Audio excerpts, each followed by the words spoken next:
What up, fellas? It's Ty. Welcome back to the channel where we discuss all things prostate and prostate cancer related. If you're new here, welcome to you. If you've been here for a while, watched the video, maybe even liked and subscribed, I appreciate you. And welcome back. So today I want to talk about the elephant in the room. The elephant in the room is the potential recurrence of your prostate cancer. Now, right now, if you're like me, you're going to swipe away. You don't want to talk about this, and I understand. I don't want to talk about this. It's something that I don't really want to think about. I don't want to manifest it, but it is something that I need to prepare for. And I believe that I should talk to you all in regards to how I'm doing that, because it may help some of you prepare for that. Now, when I look at it, most of us men dig a hole. We just want to act like nothing's happening outside of that. And I get it. The prostate cancer diagnosis, and then the treatment, and then after the treatment, the outcomes, those were bad enough. And now you're like, hey, finally got to a place where we're really okay with that, or just at a place where we understand, and now you want to talk about recurrence. Well, yeah, I want to talk about recurrence. Because there may be some of you who are doing things and trying things that you believe are going to help you, that may be increasing the likelihood of your prostate cancer recurrence. And so I want to talk about it. So we're going to talk about that. We're going to talk about some of the things you need to look out for, some of the treatment options. I normally wouldn't say stay to the end, but the way that I kind of build in these videos, I want to make sure that you get all of this information. This may not be something you want right now. So if you don't want to listen to it now, I understand. But I want to make sure that when you're ready to listen to it, you listen to the whole thing, because I'm going to try to get out as much information in regards to how it is that I look at this. Now, I am not here to give you medical advice. I am not a medical professional. I'm only here to tell you, as a prostate cancer survivor and someone in the same fight as you, on what it is that I'm doing to kind of help you along and give you some ideas if you don't have any already. So let's go. So when I said that you could be doing some things that to help yourself that could increase the likelihood of you having a prostate cancer recurrence, you probably were thinking, what are you talking about? Well, the first thing I want to talk about is supplements. Now, if you've been with us on our channel for this whole time, you'll know that I talk about supplements all the time. I talk about my pumpkin seed oil. I talk about my pomegranate extract. I talk about the hemp seed oil that I take, and also the black seed oil. And I take all of these things. But one of the things that I've done before I do any of those is go into Google and put in whatever it is I want to take. And then I look at everything, right? So I'm looking for what I call scholarly articles. The thing is that anybody can write an article, put it on Google, and have it. So I'm looking for anything that says yes, and then anything that subsequently says no, trying to weigh those out. And the first supplement that I found was an issue was zinc. Now, when I was first reading on zinc, I saw that it was beneficial in some ways down in your area, down in the growing area. I was like, hey, zinc could be helpful. But the more I dug, the more I realized that high doses of zinc could increase the likelihood of your prostate cancer recurrence. So I went and got some zinc, and then before I took it, I just threw it in the trash. I was like, I'm not going to do that. I'm not going to help this along. I just got in a place where I'm kind of just dealing with this on a regular basis. So I threw the zinc away. Likewise, I didn't have any selenium here at the house. But I know that some of the supplements and some of the other things that I had looked at had selenium in them, whether that's your pre-workout or some of the other things. And your pre-workout may have zinc in it as well. You need to be aware of what's in it, because at high doses, you could be causing yourself some harm. So selenium in high doses. Now, granted, yellowfish, I think some oysters, some things have selenium in them. And eating that stuff, you just need to be mindful, fellas, that this thing that we are fighting doesn't fight fair. It doesn't fight fair. You'll sit there and you'll read all of these articles about how these things are really good for you, and yet If you put that stuff in there and then recurrence of prostate cancer, boom, it tells you a whole different story. One of the things that tells you a really bad story, the other supplement that's really highlighted, is vitamin E. Vitamin E.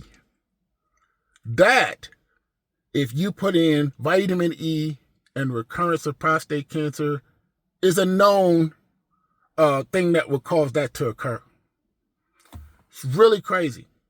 Not discussed at a high length. Nobody really talks about it. Vitamin E is presented in certain ways. It's in so many things. Just be mindful. High doses of vitamin E, don't do it. Don't do it. Throw that in the trash and then throw your trash in the trash. Don't do it. Now, with all of that in mind, you're like, okay, Ty, I'm not taking any of those. Be mindful of your multivitamin. Be mindful of your multivitamin. I cut out the multivitamin. I was like, my doctor was like, you have a vitamin D deficiency, so I just went and got the vitamin D. But all the rest of that stuff and throwing that in there, nope. The multivitamins have been gone because I figured that anything that I'm not supposed to have, that multivitamin is supposed to have everything in it. I wasn't sure how that was going to work. Again, I don't want to be feeding this cancer, and I don't really know how that works. But I know that reading those articles and those people who have done those trials and did whatever those research is, they found that those three cause recurrence. And I'm sure there's some other things, right? And so when we talk about this recurrence thing, what's the likelihood, right? You're sitting there, I'm telling you about the supplements, but well, what's the likelihood? Well, if you had a low PSA, then the likelihood of you having a recurrence is low. Now, when I look at that likelihood of recurrence or whatever, that low PSA, we're talking about below 4, right? Below 4, we're saying, you have a low PSA, so the chances and likelihood, could it still happen? Yes, the likelihood, though, is very low. Now, if you're in that other range of 4 and above, what's considered a high PSA, then you need to be aware of all of this stuff, right? You need to definitely be aware that your prostate cancer could reoccur. So, likewise, if you had a low Gleason score, if your Gleason score was 6 or lower, the likelihood of your prostate cancer recurring, what I found is pretty low.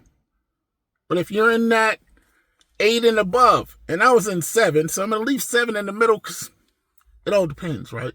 That's how I'm hoping that's the way I'm thinking about it. But it all depends. But 8 and higher in your Gleason score is high. And because of that, you need to be mindful of these things, right? And so those couple of things are the things you kind of look at and you're like, all right, so I understand, Ty, I'm looking at those, but those things, your doctor is going to be monitoring those things, right? So there are some things that you need to monitor. You're like, well, what am I looking for? Well, there are a couple of different things, right? So the elevated PSA is a given. You want to look at that elevated PSA and try to figure out whether or not it's gone up or not. But again, you're on your scheduled visits to your doctor. And so, they'll see that. Now, this is for any treatment option. I'm not being specific about radiation or any of those things. I'm just talking about if your prostate cancer right now is not showing, and then all of a sudden it comes back. That's what I want to talk about. And so there are some people that are already metastatic and it's already moved and wasn't contained in the prostate. And so I take all of that into consideration when I say these things, because I have to speak to my situation, even though I prefer to talk about every situation, because ideally you may be watching this and saying, well, Ty, your circumstance doesn't fit mine. So when you hear me and I sound like I'm jumping all over the place, I'm trying to talk to that person, telling them, hey, look, I know your situation is here, but you still may need to kind of pay attention there. So let's get back to this. So what are you looking for? Well, I said the elevated PSA and unexplained fatigue.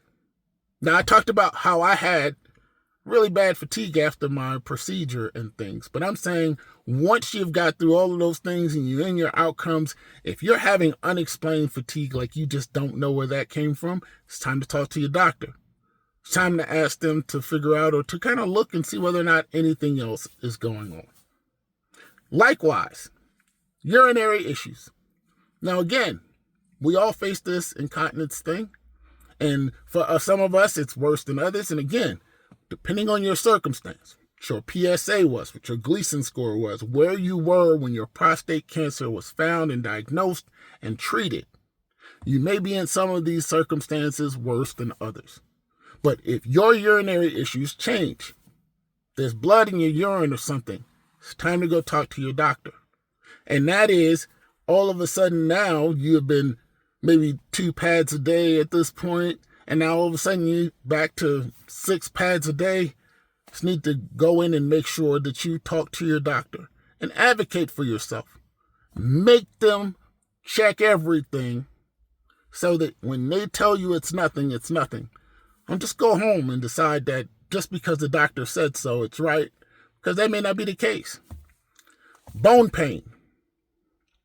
If you're having pain in your lower back area, your hips, and somewhat in your legs, you need to talk to your doctor. I remember my doctor told me that prostate cancer goes into the bones, and it's a terrible way to leave this earth. And I remember he told me that when I was trying to determine what my treatment plan was going to be, because I had decided that active surveillance and I didn't want to do anything. So I've been mindful of this bone pain thing for quite some time.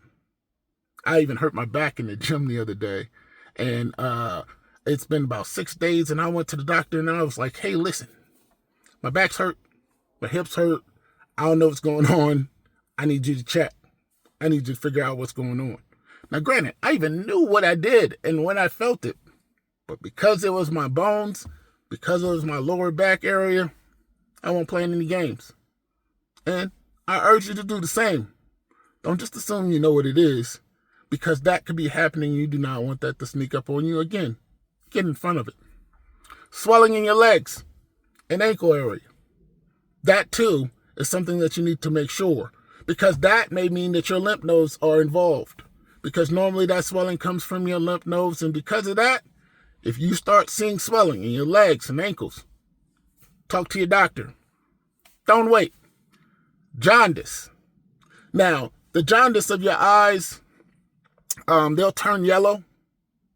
If you are in this, you need to make sure. Now, remember, your prostate cancer, when we talk about it being metastatic, it could go from one place, metastasize, it could go from one place to another, right? And maybe when it recurs, it's not in the same place. So if it's in a different place, and all of a sudden that your lungs or your whatever are involved, whatever it is that it presents, the way that it presents will not be the same way as your prostate cancer may or may not present it. It may present based on whatever your lung disease or kidneys or whatever it is that's involved. So you need to make sure that you are not just looking for prostate cancer symptoms, because if this has gone to somewhere else, it's going to present based on those symptoms and not the symptoms of prostate cancer. So be aware of that. So jaundice, yellowing of your eyes, go see the doctor. Unexplained weight loss. If you are in your prostate cancer journey and you've lost some weight and it's unexplained, you need to go talk to your doctor. You need to make sure that they are aware that you are losing weight. Now remember, if you're going to see them every 6 months or every 3 months or whatever it is, they're going to see that your weight has changed, but you need to make sure that you're checking your weight. You know, if that shirt fits you real tight and all of a sudden it's really, really loose, you notice. But if the next time you put it on, it is huge, make sure you go get checked. This recurrence thing is happening, whether we want it to or not, and it's happening to really good people, and these guys are going through, and Sometimes they see it coming. Others, they didn't see it coming at all. Because again, you could have symptoms or you could have nothing. And all of a sudden, you are trying to figure out what's going on with you. So what do we do, Todd? Well, if they find it in your recurrence, first thing, if you have not had the surgery already, you can have the surgery. You can have the surgery, the radical prostatectomy, the Da Vinci. You can do those things. And then you can, get it out. If you've already had the surgery, they have additional options. You could play my big joker, like I said, and you can do radiation and get the radiation treatment. You can get the targeted treatment in regards to that. There are things that they could do. They could freeze your cancer cells. There's a number of things. There's even clinical trials. And I know a guy. I went to this thing and he was talking about how high his prostate cancer, I think his PSA was really, really, really high. And he went to some clinical trials and did some things, and they were able to, he's still here. And this was years ago. So, clinical trials are experimental. They're things that they're going out and they're trying things, and you are, in a sense, a guinea pig. But if those things are working, you will know first. And so, clinical trials are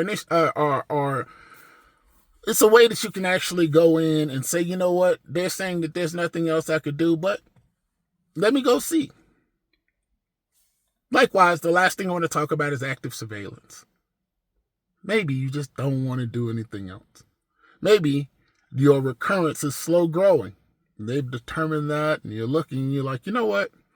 I'm not going through this anymore. I'm going to have them look at it for a little while, and then I'll determine later on what I want to do. So that is an option when you're looking at that. Now, when I talk about this, it's really tough because I don't want any of this for me, and I don't want any of this for you. But these are things that we need to determine up front. We need to determine up front that not only are we going to fight and be in our war with prostate cancer during our diagnosis and treatment and outcomes, we are also still in that war against recurrence. So you do not want to be doing anything to help it along or anything to keep this thing or have it going so you're not even noticing that it's going on. You want to stay in that lane and make sure that you are aware. All right? So those are my first thoughts on this. I may shoot another video when I kind of get a better feel for this idea, but I wanted to make sure that I put this out to get you all thinking about this, because what it is you're looking for may not be what it is you should be looking for. Look for everything. All right? Hope this finds you well. Peace and blessings, fellas.